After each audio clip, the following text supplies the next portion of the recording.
Ladies and gentlemen, hello. Thanks. Welcome to the orgasm room. Thanks for coming.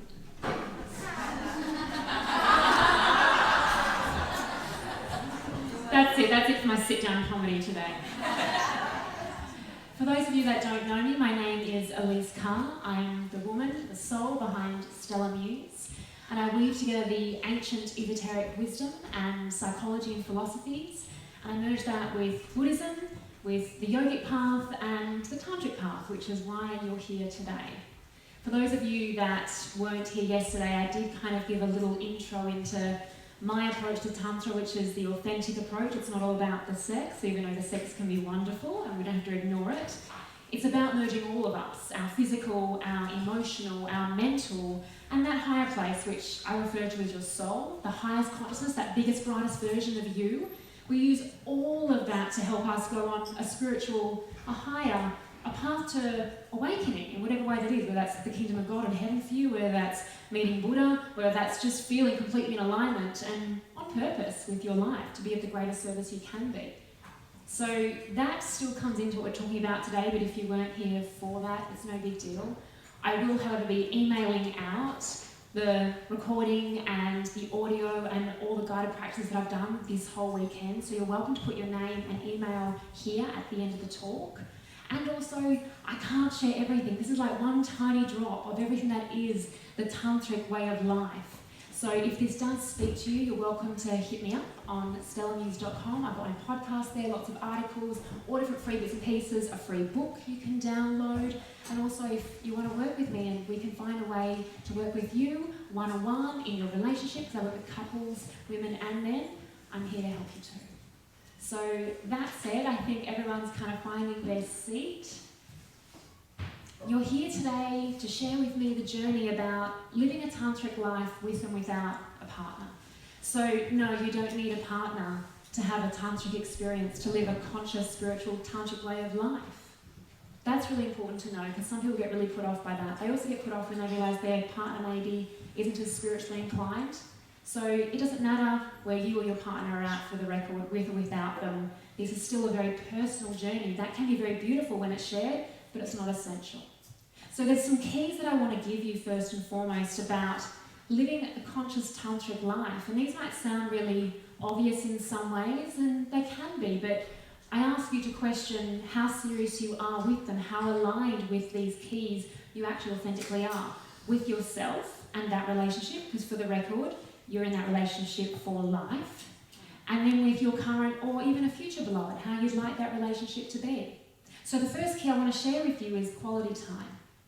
And like I said, it sounds really basic, but how often are you with someone and you're actually on your phones? Have you ever seen that? I've actually walked past restaurants and people are there, it looks like a date night, and they're not holding hands, and they're not even connecting. It doesn't have to be romantic, it just can be connecting. And they're texting. And I'm like, are they texting each other? Or, I don't know, eggplant, wink, cheeky monkey, cheese? I'm not sure. But it does make me a little disheartened and concerned. So, quality time, we're talking about the quality of that time. Some of us here live really hectic, busy lives, and we don't have massive blocks of time. What I love talking about is sacred sessions. Like booking sacred date nights if you're with a beloved, or maybe just for yourself for that hot oil bath that you've been longing for all week. It's the way we use our time, because time we cannot replace, time we cannot buy, time we do not get back again. You have this lifetime here. I'm not saying you haven't had lifetimes before and you won't have lifetimes again, but we have this in the now. So how do you use your time? How do you use your time? Are you wasting time? Or do you feel there's a connection to quality with that? With your dearest, with your beloved, with yourself, because it all starts there. Yeah? So another key is presence. And these kind of go hand in hand. Fierce presence. Can you imagine if I was here right now, but I kind of wasn't really here, and maybe I just checked my phone and, I don't know, just was a little bit distracted? Can you imagine sitting through it? You'd be like, you see ya. Presence. It's fierce presence. It means when you are here with someone, you are here with someone because you want to be, because you want to listen to them, because they've got something that's important to them and you want to hear it. And likewise, if you're speaking to someone, you really want them to hear you. Not just kind of reverberate what you just said, a few keywords. Yeah, I totally got that. You want to be seen. And this connects to them being held and cherished and loved. But it's the starting point, it's the first stepping stone to having an intimate relationship. And that intimacy doesn't have to be sexual, that can be an intimate relationship with your bestie, who's actually an authentic bestie, right? It can be a parent, it can be a sibling, or it can be your lover. So presence, be present. How often are you actually present when someone speaks to you? How present are you now? Another one of the keys is my favourite C word, not the other word for the vulva. It's communication. And it's not just the words, it's our whole body. It's the whole language we give off and how we feel, right? Are we approachable or are we restricted? Are we open and receptive or not? How do you communicate? The other thing is, and this goes a little bit into some of the Buddhist philosophies, and if you know Tantra, it connects to Buddhism and the Vajrayana path specifically. The way we communicate with loving kindness, compassion, non-judgment, humility. Yeah, that's right, being humble. And the way I look at that, especially sitting here today, is that I may be one step ahead of you on the path or 1,000 steps ahead of you on the path, and that's why you've perhaps come and given me your time and presence to listen to my communication and sharing of this, but I'm still a humble servant, a pilgrim on the path, a student just like you. And whatever it is that you specialise in, you'd be 1,000 steps ahead of me. And we have to have humility when we come into relationships, and especially non-judgment, because sometimes people can just drive you right up the wall, and you want to throw a shoe, punch a wall, say things that you're going to regret 5 minutes later or maybe tomorrow, really deeply, because you did something so cruel to them that you wounded them so badly, and in return you wounded yourself. Has anyone ever said anything that they regretted? Yeah. We know what it feels like. So we have an awareness there of appropriate ways to express ourselves and then less appropriate. And this is part of the duality of Tantra, the less appropriate ways down here in the lower primal animal space, literally primal, the warfare, the defending yourself, the attacking others, that comes from this lower space. It's disconnected and void of heart, it's disconnected and void of conscious mind, it's disconnected from anything greater, because spirit can't work through that. It's like a clogged up channel. That's what we call the ego in orthodox psychology, and in esoteric psychology that I practice, we call that your personality. It grips, it manipulates, it controls, and often it's the puppet master and you are the puppet. So when I say some of these and talk about some of these keys, I want you to also think of your high nature, your divine nature, your conscious mind, your heart doing the work, or is it your personality? Are you reacting? Are you being defensive? Or are you being open? So the connection also to this kind of communication and presence is cultivating harmony and harmlessness. Huge in any spiritual path, however that is, and specifically in Tantra and Buddhism and yoga and the esoteric path. So when I talk about cultivating harmony, I'm talking about balance and equality within. In Tantra, we use the symbolism of Shakti and Shiva, of goddess and god. They are symbols representing the qualities of feminine and masculine energies, which however we identify, man or woman, however you choose to call yourself, we have both those, that duality within us, like day and night, like summer and winter. Yeah? But we need to balance that out, because the Shakti can be crazy and wild, loving the chaos, here and there, floating around, doesn't really commit to one thing. And the masculine, striving ahead, getting stuff done, compartmentalization, doesn't stop till I have to stop, yeah? And these are the extremes, and we can go into both of those, but if one of them's really high, and we're living in our head all the time, we're disconnected from heart, it's not really going to translate to a balanced relationship within. We're going to have chaos and disharmony. It's going to affect our relationships. Likewise, if you're just floating from here, there in a little pretty floaty dress, going from yoga class to yoga class, and not committing to anything, and always being 45 minutes late for a date, not going to bode well either in relationships.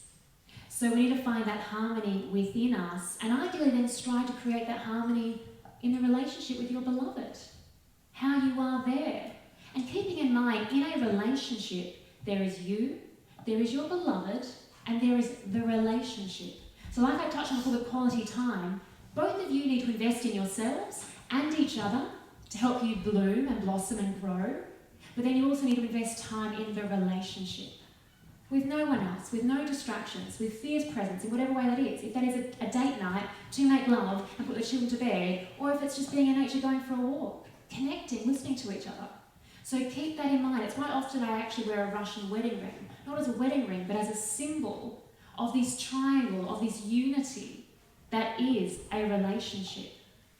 Something interesting to kind of think in mind, because often we don't think of that. We don't realise there's three of us in a relationship. And I don't mean a menage a trois. And the other one I touched on was harmlessness. Harmlessness is kind of one of these words that sometimes gets thrown around in the spiritual world as being like, I've got this, I don't eat meat, and I'm super cautious. I take my scooter around everywhere. I don't use a car, or public transport. I look after the environment. Now don't get me wrong, that is super important. Super important that we have Tantric Life means we understand the true quality, the essence of harmlessness. And that is harmlessness in thought, every thought you have. Every thought you have. In your feelings and emotions, those reactions, right? And in your actions with your physical body. Are you actually striving for harmlessness? And I use the word striving because to be harmless 24/7 all the time is freaking huge. That's on the way to enlightenment, my friends. So we're not all there yet. But it means we have to be aware because what we put out comes back. Energy follows thought. That is an esoteric law. It's also a universal law.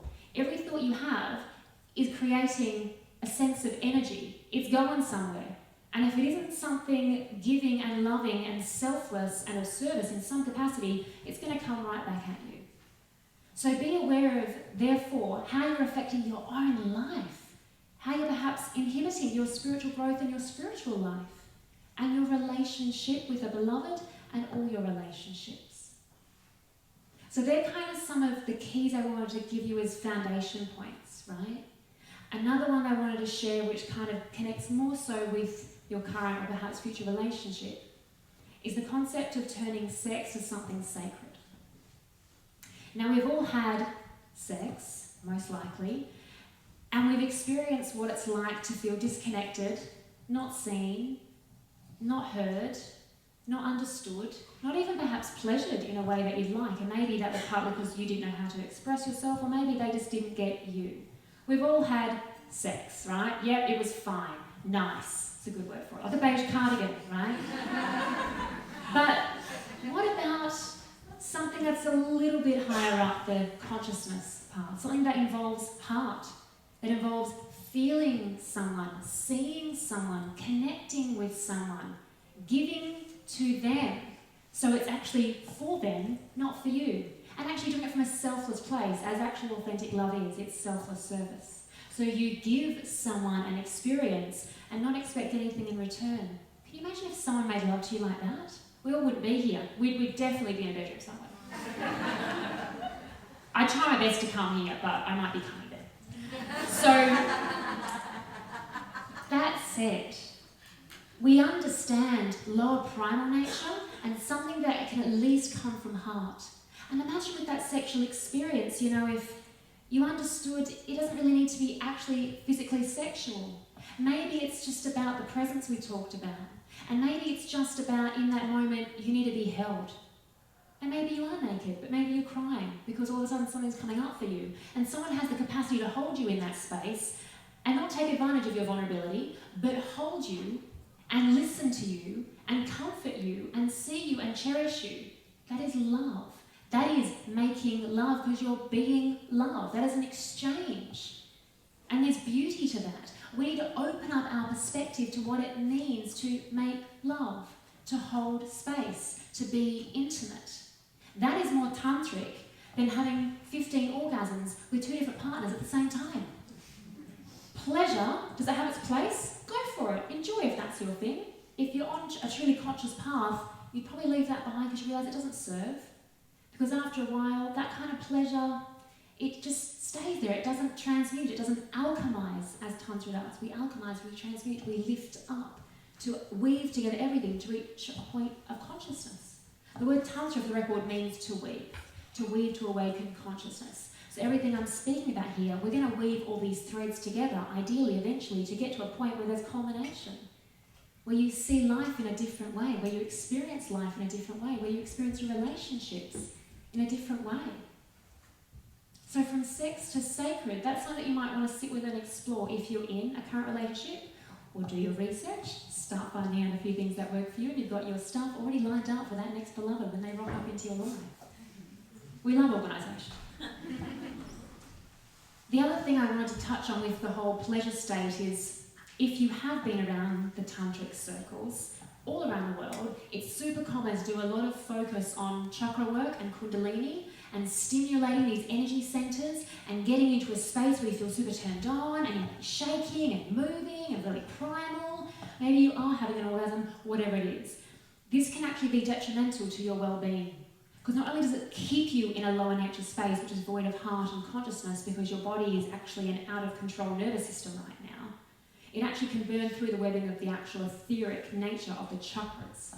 Now, I can't go into this too much because I don't want to get off path, I just want to bring it up, but I do have a podcast called Sacred Guidance with StellaMuse, and I do go very deeply into kind of the glamour, the illusions, the mystique around Kundalini and chakras and the jade egg and all this kind of stuff that's kind of weaved into the Western Tantra world. So if it interests you, you can find it there. I just put that out as a little word of warning to be cautious about what you're getting into and if it's right for you. Sometimes we've got to try things to see if it works. Sometimes we can just look at it and peel back a bit of a layer and go, oh yeah, not as shiny as I thought, not as spiritual as I thought. We use discernment. One of my favourite D words. We need that in Tantra too. Yeah? So next, I kind of want to talk about if you're not in a relationship, and even if you are, but sometimes when we're on our own, we crave intimacy. Sometimes when we're in a relationship, we crave intimacy. But when we're on our own, we might actually crave, the touch, the weight of a body on top of us. Yeah? Anyone? Okay. The cheese is not standalone. So, when I said that, I was kind of like picturing Carrie Bradshaw actually from Sex and the City. I think she had a moment like that. I've just revealed a bit of my dark nature there. Yep. I go that deep. When it comes to self-exploration and self-pleasure, it can be for some people shameful. We don't talk about it. I don't want to be there too long. I just want to get it over and done with. I don't even like my body. I don't even want to look at myself. There's that extreme. There's another, I just need to kind of escape the world. Everything's crazy. I'll just have a quick moment to myself. Whatever it is, there's a whole spectrum of why people like to self-pleasure. If we're wanting to at least move up the mountain towards our temple and consciousness, we can change our perspective of self-pleasure. And instead of it being that disconnected, purely physical, even feel-good for a moment experience, we could imagine, as an example, if you're choosing to use an object, which is representative of the lingam, as we call it in Tantra, that's the male appendage. Lingam means wand of light, for any Star Wars fans. But how beautiful, right? A wand of light, lighting the way, all the way. I think it's quite beautiful. But could you imagine, once we kind of get over the humour, because I am hilarious at times, I know. Imagine if that appendage was actually the appendage of a deeply connected lover, like the ultimate, whatever that is for you. Yeah, we'll bring visualisation in, but we're changing it from being something that might be awkward, shameful, disconnected, to maybe what it would feel like if that was a lover. Or your hands, what if they were the hands of a beloved, connecting with you, massaging you, feeling you, holding you. It's just a perception shift. But maybe that's one baby step, going from here and disconnected to something a little bit more. It's not the end all and be all. We're hardly at the top of the mountain. But it's one baby step to just change our thoughts on what this may be. Another thing that's really popular in the Western world, and it is a shame, but we can't ignore it, and that's pornography. Now, we don't advocate pornography upon a spiritual path, but in Tantra we don't discard anything. We use everything as a tool, as a springboard to get us to the next bit. So I have many clients who have been addicted to sex and addicted to porn, and I've helped them work through that addiction to now have healthy, balanced relationships. But it's a process. So when it comes to pornography, if that's something that you or your partner have liked or are still in that space now, and it's kind of a quick fix go-to even, or maybe you've got a friend who you know might be in that space. We often have that friend. perhaps you can shift your perspective on that too. Maybe you can ask yourself, what about erotic literature? Anyone? Don't all shout at once. Otherwise, asking yourself, is this conscious? How do I feel afterwards? Has this taken me to a different place, or is it just a means to an end? Because things like that are a means to an end, and the end is pleasure, and that's it.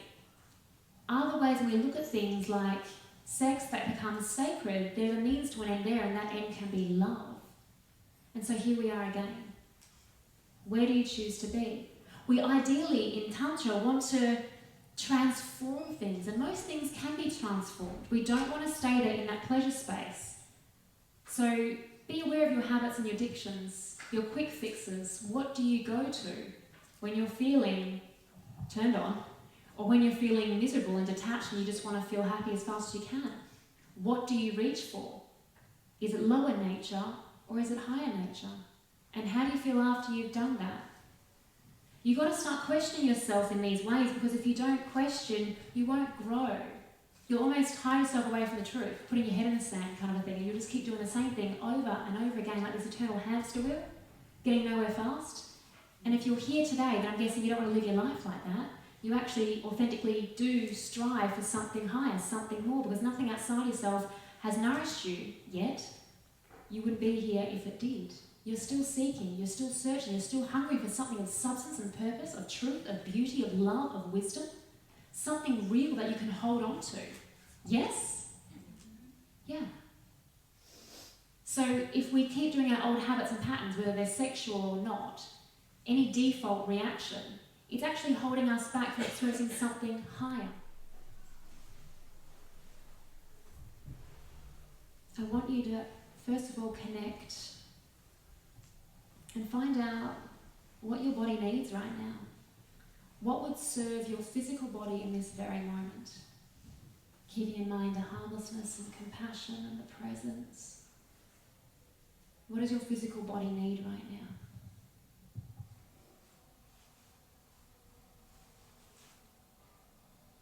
And now let's bring you up a little higher into your heart. Your emotional body, the feeling state, part of your astral nature.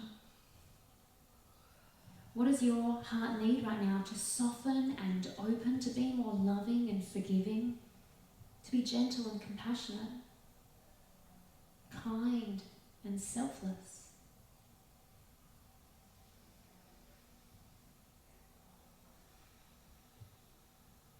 And what about now if we go up a little bit higher?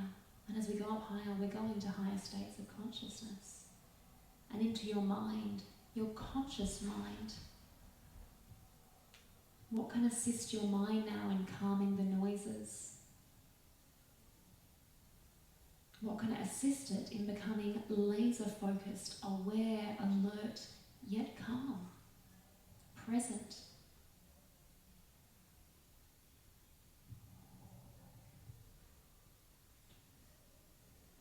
When we understand the needs of the body, we understand what are actually authentic needs and what are wants. We understand that we take the lower nature and we rise it to a higher place. Part of that alchemy, that transmutation.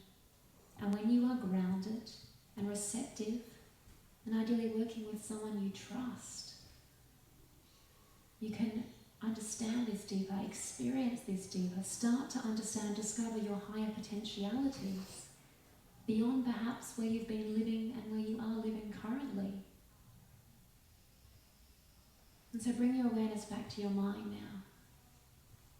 And I want you to imagine yourself.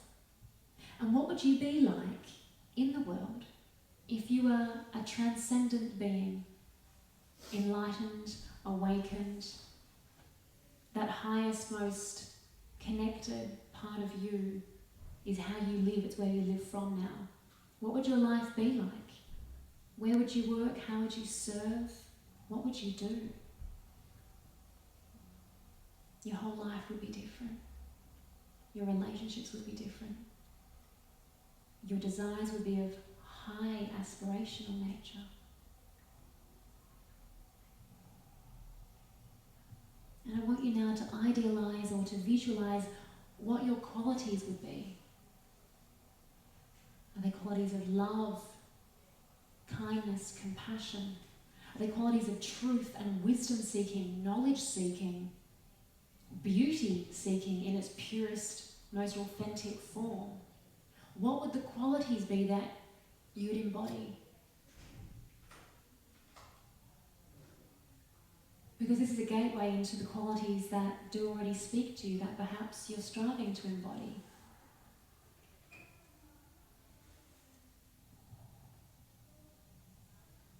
In Tantra, we work on the lower to get to a point that is higher. We transmit, we raise, we don't ignore the lower, but we don't stay there. We bring in heart, we bring in conscious mind, and we merge the two. Heart of love, mind of wisdom.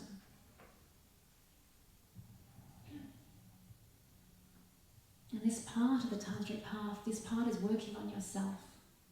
Because it is work. It's work of a lifetime as you keep evolving and changing and journeying. Because if you don't do this work, you will stay stagnant. And often those who stay stagnant crystallize. They harden. They become judgmental, disconnected. They take what we call the path of least resistance because it's easier. But it doesn't help them bloom and blossom and grow. It's not what you choose. You choose to bloom and blossom and grow because you don't want regret. You want to transform yourself physically, emotionally, mentally, spiritually. Always learning, always growing. Because you don't choose instant gratification. You choose love, not sex. You choose faithfulness, not cheating. You choose education, reading a book, exploring, deeper knowing, awareness, knowledge, not escapism and Netflix. Fresh foods from the earth, not processed food. And so we're walking here a path that transcends the ordinary experience.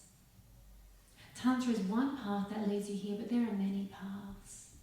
But part of the Tantric path especially is that we go beyond body, heart and mind to a higher place. And this higher place now, I want you to bring your awareness to soul.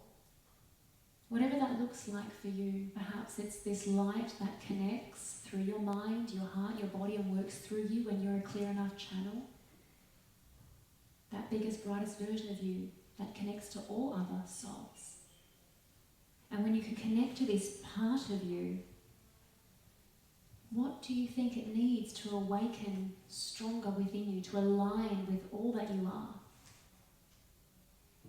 What does that part of you need right now? How can you nourish your soul?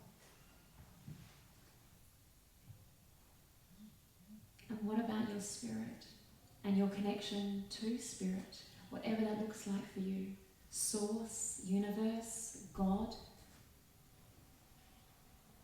How can you connect deeper with this divinity, with all that is, with the entire cosmos, to understand that you are a microcosm of a macrocosm, that you are a drop of the ocean and yet you are the ocean?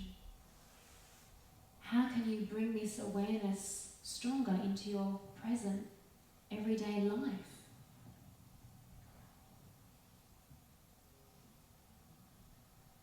Just take a beautiful big inhale. And hold at the top. Bring your awareness to your third eye or your mind. And exhale and let it go.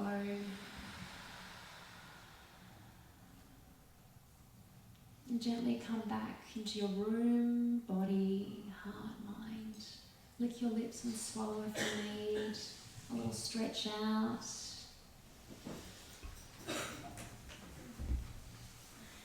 I want you all to understand how vast the Tantric path is, and any spiritual path. It is about love and understanding. It's about every part that is you and parts of yourself that you're even yet to awaken and connect with. That I trust you will aspire to awaken and connect with, because otherwise it's such a waste. It's like spending all your time playing in the playground or in the mud, and you could be out there living life on the top of your mountain. and teaching and guiding others, whether that's personally or professionally in your intimate relationships, because you all have that capacity, you all have that light within you that longs to shine, however it is, you know that. You want to make a difference somehow. You want to do something in this world. You want to serve. But you also know within yourself you've got to do that work first too, because you want to feel that connection. You want to feel connected to more than the remote control for Netflix or your phone. You want to feel connected to something of substance and truth and beauty, like I said. And you are that. It's just not fully awakened yet. So part of this path, if we choose to take it, is understanding that anything that is selfish is not love. Anything that's void of heart and mind consciousness is not tantric. We take all that is and we peel back all the layers that hold us back from our truth. And that's part of the work of what I do, whether that's tantric or weaving in the esoteric psychology, which is like psychology for the soul, for the record. Peeling back all your physical, emotional, mental, spiritual blockages and layers that hold you back from living your most authentic path, from actually living an authentic spiritual path. This is what we need. So when sometimes we think, oh, we need to go see a sex therapist or a tantra person or learn sex moves, or we just need to bring more, spark into the bedroom, that might not be the answer. We need to get to the root cause. We need to find out where the disconnect is. Is it trauma? Is it abandonment? Is it abuse? Is it neglect? Is it the fact that we're both so self-absorbed in our own world we forget about us? Whatever your unique story is, whatever challenges are that are holding you back, that's where we need to penetrate and go into. Because when we can work there, the rest of your life will change. There is no 3-step quick and easy way to a tantric life. There's no easy way to a spiritual life. When we say we have to do the work, it means you've got to do your work. Find out what's holding you back. And when you do, which means you're changing from within, every single part of your life will change externally. We go within, esoteric, to then exoterically have change, make change, be the change, right? As Gandhi said. And that means all your relationships will change. Your intimate relationships will change when you change. Because either you'll inspire that person, they'll want to go on the journey with you, or you will realise they don't want to change. And I'm going to keep going up on my mountain. And I can love them from there in whatever capacity that is, but we actually can't work together anymore romantically. That can be a hard crossroads to travel. But sometimes we all face that. But we do it with loving kindness and compassion and non-judgment, humility, because everyone's at their unique part of their path. Everyone is. Even here, we'd be at all different levels of spiritual development. Yet we can all understand the fundamentals of how we need to show up in the world. So it's important we remember those keys, if nothing else, so that we can at least hold on to something and start doing the work to change within, because that is part of living an authentic tantric life with and without a beloved. So if this has spoken to you today in any way whatsoever, and you'd like the recording and all those notes and the guided practices, you're welcome to put your name and email down here and I'll send it to you in the coming week or so. My podcast, Sacred Guidance with StellaMuse, is filled with lots of tantric and Buddhist and yogic and esoteric musings. Some things I go very deep, some things it's more beginner level, so wherever you are, you can find something that resonates with you. And if you'd like to connect with me, if I can serve you somehow one-on-one on your journey, or with you and your beloved, because I work with couples I mentioned as well, you're welcome to write to me on StellaMuse.com too. If there are any questions right now, I am happy to take one or two. If you don't feel brave enough to share everything in front of everyone here, I'll hang back for a bit and I'm happy to answer your questions intimately. If there are no questions, I thank you so much for your time. It's been such a joy to share this with you. It's part of why I love what I do, is that somehow we get to share that light with someone else and then they pass it on to someone else. So please share what you've gained if it resonates. Go forward, shine your lights and enjoy the rest of your time right here at Soon Bloom Festival. Thank you so much.